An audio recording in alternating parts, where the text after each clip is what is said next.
Ayan ang katim, suluto na ang aking tinolang manok. Yan o.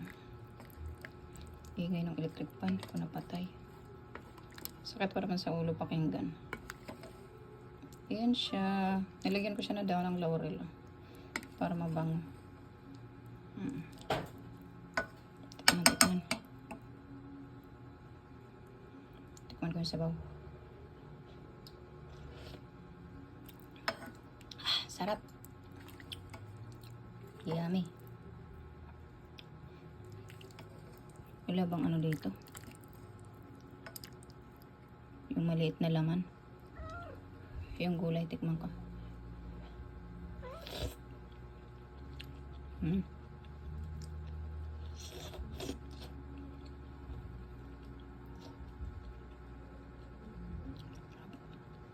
Ayos.